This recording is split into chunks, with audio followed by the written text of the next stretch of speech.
यहाँ पे देखो आप आपसे ground state term symbol of nickel का एक कॉम्प्लेक्स ये पूछा गया है, लेकिन ये नॉर्मल मॉलिक्यूलर टर्म सिंबल नहीं है।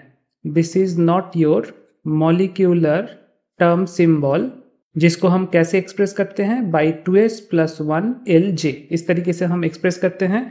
मॉलिक्यूलर टर्म सिंबल में ये जो 2s + 1 Lj है, इनमें जो s है that is nothing but spin quantum number, और जो कैपिटल L है that is orbital quantum number, और ये जो कैपिटल J है this is called inner quantum number. लेकिन हमें यहाँ पे ये पूछा नहीं गया है, हमें जो पूछा गया है that is Mulliken term symbol, not normal term symbol but Mulliken term symbol. और उसको हम डिराइव कैसे करेंगे? उसको डिराइव करने के लिए हमें जानना होगा ऑर्बिटल क्वांटम नंबर यानी कि कैपिटल L। फॉर एग्जांपल यहाँ पे हमारे पास कॉम्प्लेक्स कौन सा दिया गया है? निकेल का एक 2+ कॉम्प्लेक्स दिया गया है, जहां पे लिगैंड है H2, कितना है? 6 वाटर लिगैंड है। तो निकेल का इलेक्ट्रॉनिक कॉन्फ़िगरेशन क्या है? ग्राउंड स्टेट में निकेल का इलेक्ट्रॉनिक कॉन्फ़िगरेशन होता है 3d8 4s2। अब ये अगर Ni2+ कंडीशन में रहेगा तो ग्राउंड स्टेट कॉन्फ़िगरेशन क्या होगा? ये निकल गया, सो 3d8 4s0। अब इन 8 इलेक्ट्रॉन को d ऑर्बिटल में आप कैसे अरेंज करोगे? वाटर क्या है? Water is a weak field ligand. Weak field ligand और स्ट्रॉन्ग फील्ड लिगैंड में डिफरेंस ये है कि strong field ligand can pair. Strong field ligand क्या करता है? डी ऑर्बिटल के इलेक्ट्रॉन को पेयर कर देता है। यहाँ पे कोई भी पेयरिंग नहीं होगा, तो आप अलग तरीके से 8 इलेक्ट्रॉन को ऐसे लिख सकते हो 1 2 3 4 5 6 7 8। ये हो गया आपका 8 इलेक्ट्रॉन। अब ये कॉन्फ़िगरेशन का हम कौन सा पार्ट निकालेंगे? कैपिटल L यानी कि orbital quantum number. Capital L को निकालने के लिए हमें स्मॉल l यानी कि एजीमुथल क्वांटम नंबर का समेशन करना पड़ेगा। एजीमुथल क्वांटम नंबर हम कैसे असाइन करते हैं? सपोज आपके पास अगर एक p ऑर्बिटल होता तो यहाँ पे आप करते +1 0 -1। सिमिलरली d ऑर्बिटल में कैसे करोगे? +2 +1 0 -1 -2। अब आप देखो, for this particular case 2 electron है इंटू 2 प्लस यहाँ पे भी 2 इलेक्ट्रॉन है इंटू 1 प्लस यहाँ पे 2 इलेक्ट्रॉन है बट L का वैल्यू 0 है, सो 2 इंटू 0 प्लस यहाँ पे 1 इलेक्ट्रॉन और -1 यानी कि 1 इंटू -1 प्लस आखिरी केस में 1 इलेक्ट्रॉन इंटू -2 1 इंटू -2। ये होगा आपका ऑर्बिटल क्वांटम नंबर की वैल्यू। तो ऑर्बिटल क्वांटम नंबर कितना आएगा? इसको कैलकुलेट करके आप देखना 3 आएगा।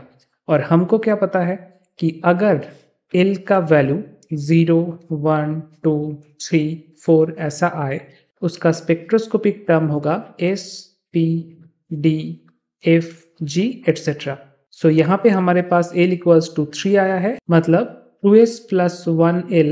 इस फॉर्मूला में हम L के जगह पे क्या लिख सकते हैं? L के जगह पे F लिख सकते हैं। और 2s + 1 का वैल्यू कैसे आएगा? S यानी कि स्पिन क्वांटम नंबर को हम summation of smaller spin quantum number ऐसे करके कैलकुलेट करते हैं। अब आप यहाँ पे देखो, बस 2 अनपेयर्ड इलेक्ट्रॉन है।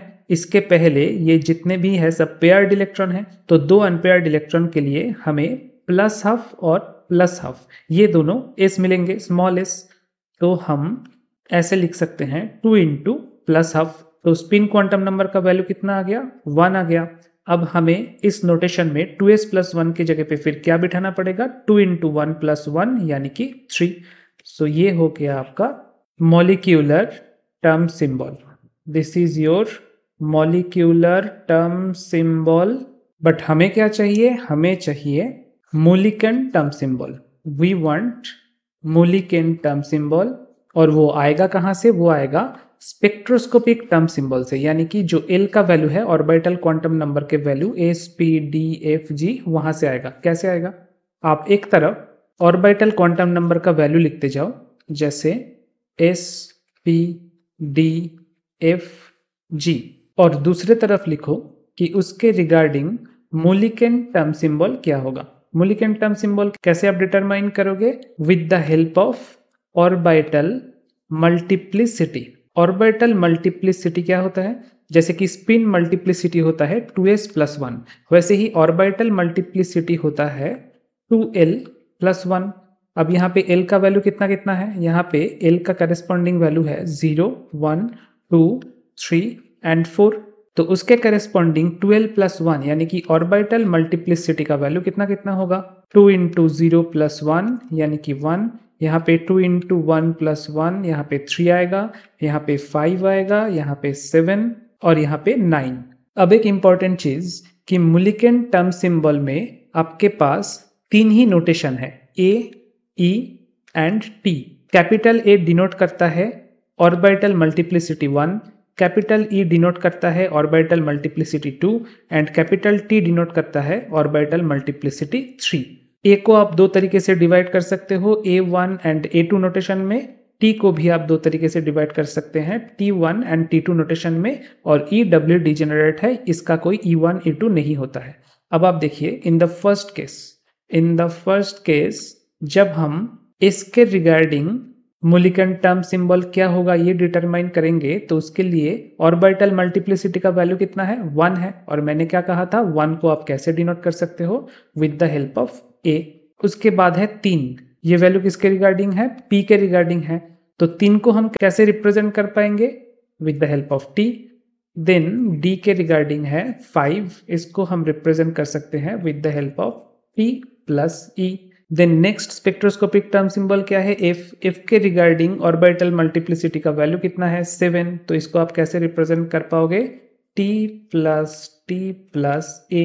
एंड फाइनली जी को रिप्रेजेंट करने के लिए you will be needing T plus E plus A. लेकिन अभी भी हमारा मुलिकन टर्म सिंबल कंप्लीट नहीं हुआ है, क्योंकि यहाँ पे बहुत सारे ए है, बहुत सारे टी है, तो इनको हमें डिस्टिंग्विश करने के लिए A1 A2 T1 T2 ऐसे देना पड़ेगा।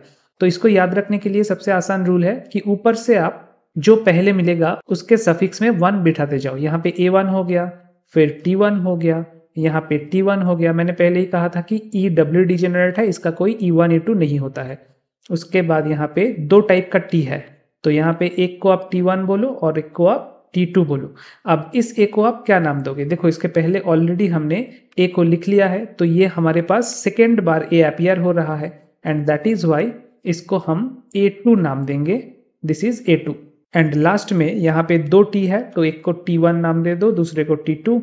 ई तो ई रहेगा एंड ए में वापस क्या आ जाएगा, 1 नोटेशन आ जाएगा, क्योंकि ऑलरेडी 2 नोटेशन हो चुका है। तो this is your Mulliken term symbol. और एक चीज ध्यान रखना कि अगर आपके पास ऑक्टाहेड्रल फील्ड है, उसका मतलब ये सब टर्म सिंबल सेंट्रोसिमेट्रिक है, और अगर कोई चीज सेंट्रोसिमेट्रिक है तो उसको हम जिराडे बोलते हैं। इस जिराडे का नोटेशन है जी।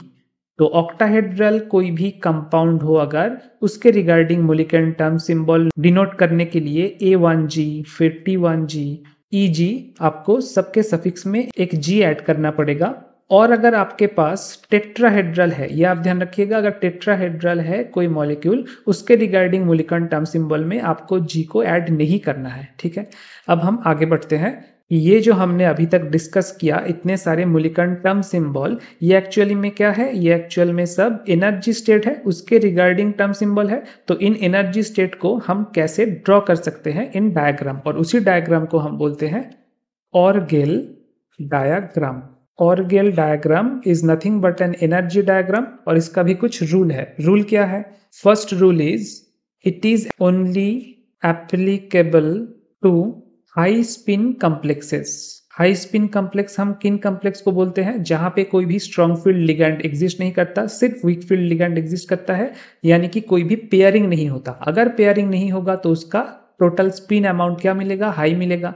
तो इसीलिए हम बोलते हैं हाई स्पिन कॉम्प्लेक्स। तो ऑर्गेल डायग्राम सिर्फ हाई स्पिन कॉम्प्लेक्स के लिए एप्लीकेबल होता है, अगर कहीं पे पेयरिंग हुआ है उसके लिए ऑर्गेल डायग्राम आप अप्लाई नहीं कर पाओगे।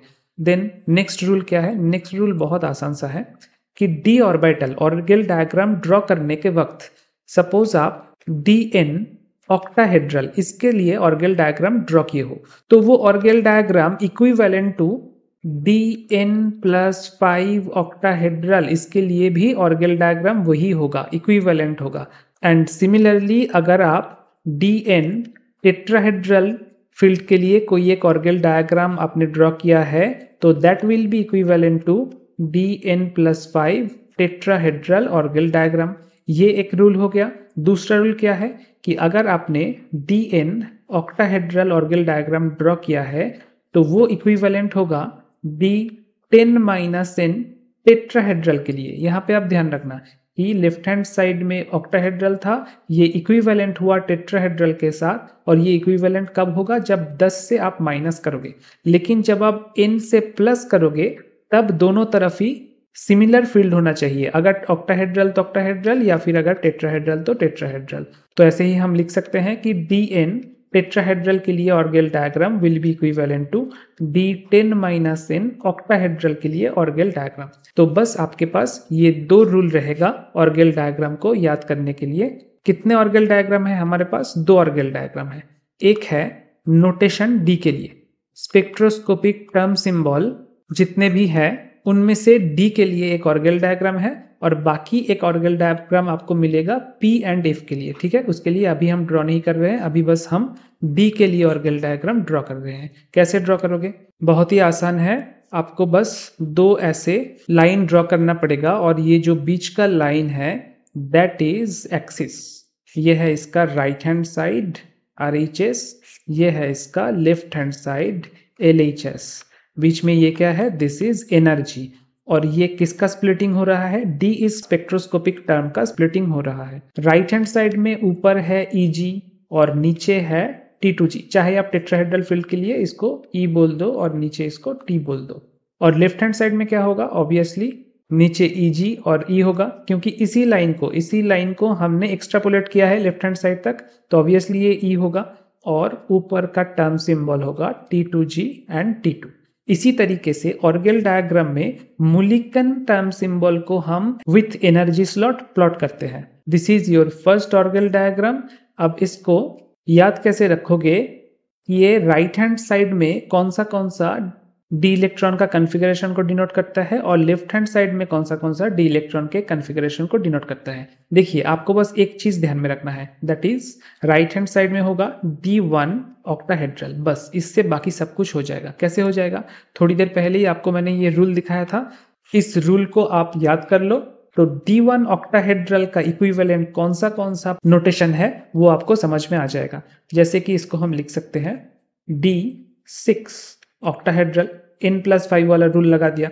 फिर इसको हम लिख सकते हैं D9 टेट्राहेड्रल, क्योंकि 10-n वाला रूल लगा दिया, इसीलिए ऑक्टाहेड्रल से ये टेट्राहेड्रल में चेंज हो गया।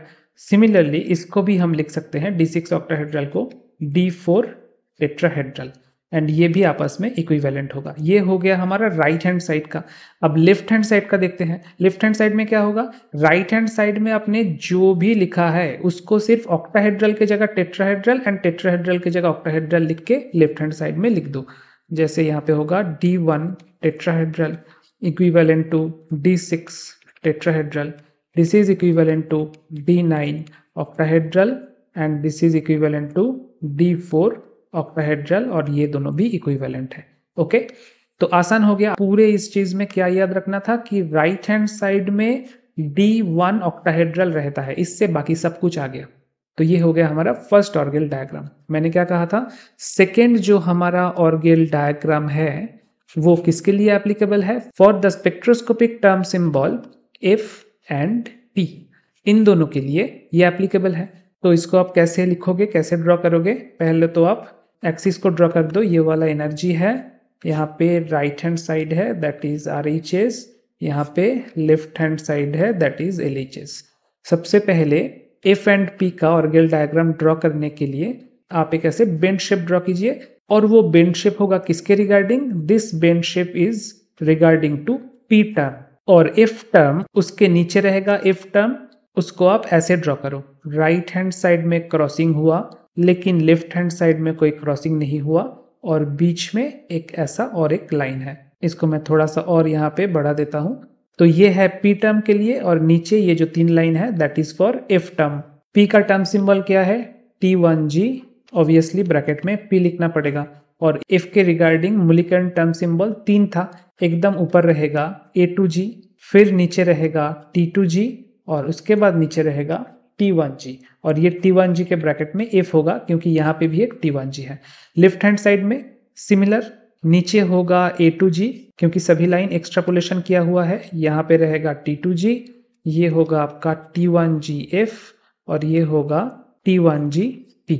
बस आपको ध्यान में रखना है कि राइट हैंड साइड में क्रॉसिंग हुआ है, इस जगह पे क्रॉसिंग हुआ है, जबकि लेफ्ट हैंड साइड में there was no crossing.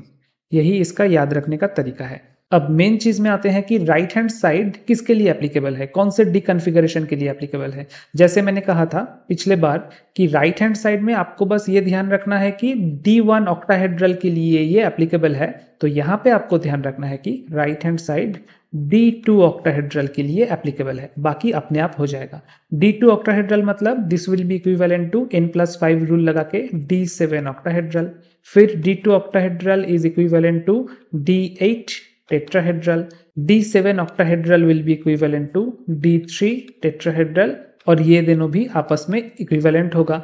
Left hand side में आपको क्या करना है, राइट हैंड साइड में जहां जहां पे ऑक्टाहेड्रल था उसके जगह टेट्राहेड्रल बिठाना है, जहां जहां पे टेट्राहेड्रल था उसके जगह पे ऑक्टाहेड्रल लिखना है। तो लेफ्ट हैंड साइड में होगा notation D2 tetrahedral, D7 tetrahedral, D8 octahedral और B3 ऑक्टाहेड्रल हो गया। तो ये है आपका दो ऑर्गेल डायग्राम। इन दोनों ऑर्गेल डायग्राम को काम में लगा के आपका कोई भी मूलिकन टर्म सिंबल आप लिख पाओगे। मूलिकन टर्म सिंबल ही आपको निकालना है। हमारे गिवन क्वेश्चन में कंपाउंड कौन सा है, Na2+, साथ में लिगेंड दिया गया है एक वीक फील्ड लिगेंड, ठीक है, एक वीक फील्ड लिगेंड दिया गया है। मतलब Na2+ का इलेक्ट्रॉनिक कन्फिगरेशन में d ऑर्बिटल में जो 8 इलेक्ट्रॉन है वो 8 इलेक्ट्रॉन क्या होगा, 8 इलेक्ट्रॉन में कोई भी पेयरिंग नहीं होगा। 1 2 3 4 5 देन 6 7 8, बस ये बाकी का 2 इलेक्ट्रॉन अनपेयर्ड रहेगा। There will be no pairing because H2 is a weak field ligand. और हमें पता है कि हाई स्पिन कॉम्प्लेक्स के लिए ऑर्गेल डायग्राम एप्लीकेबल है, तो यहाँ पे हम ऑर्गेल डायग्राम ड्रॉ कर सकते हैं। लेकिन किसके रिगार्डिंग ड्रॉ करेंगे, आपको तो बताना पड़ेगा ना, इसका टर्म क्या है, स्पेक्ट्रोस्कोपिक टर्म क्या है, तभी हम मूलिकन टर्म बता पाएंगे। स्पेक्ट्रोस्कोपिक टर्म के लिए 2s+1l अब डिटरमाइन करो। L हमने पहले ही डिटरमाइन कर दिया था F, एंड 2s+1 भी हमने पहले डिटरमाइन किया था 3। So 3F will be our spectroscopic term. और D इलेक्ट्रॉन कन्फिगरेशन क्या है, D इलेक्ट्रॉन कन्फिगरेशन है D8 और कॉम्प्लेक्स है हमारा ऑक्टाहेड्रल। सो D8 ऑक्टाहेड्रल ये एक जानकारी आपके पास है, और 3F is your spectroscopic term, ये एक जानकारी आपके पास है। तो सेकेंड ऑर्गेल डायग्राम पे हम चलते हैं। ये देखो आपके पास है सेकेंड ऑर्गेल डायग्राम। यहाँ पे आप ध्यान से देखो कि D8 ऑक्टाहेड्रल आपको कहाँ पे मिलेगा, राइट हैंड साइड में आपको नहीं मिलेगा। There is no D8 octahedral in right hand side. अब लेफ्ट हैंड साइड में आप ढूंढो, ये रहा आपका D8 ऑक्टाहेड्रल, तो ये मैच हो गया। D8 ऑक्टाहेड्रल में अब आपको देखना है कि F टर्म है कि नहीं, ऑब्वियसली F टर्म है, तो उसका ग्राउंड स्टेट आपको पूछा गया है। ग्राउंड स्टेट मतलब सबसे नीचे का जो एनर्जी स्टेट है, this is your ground state. A2G will be your ground state, और आंसर में A2G आप ढूंढो है कि नहीं। Yes there is A2G, option number C पे आप देखो देयर इज A2G। और ये जो ऊपर 3 है that is nothing but 2s+1, ये हमारा ऑलरेडी आया था, 3F नोटेशन आया था स्पेक्ट्रोस्कोपिक, उसी से इस 3 को लिया गया है। तो 3A2G होगा आपका करेक्ट चॉइस।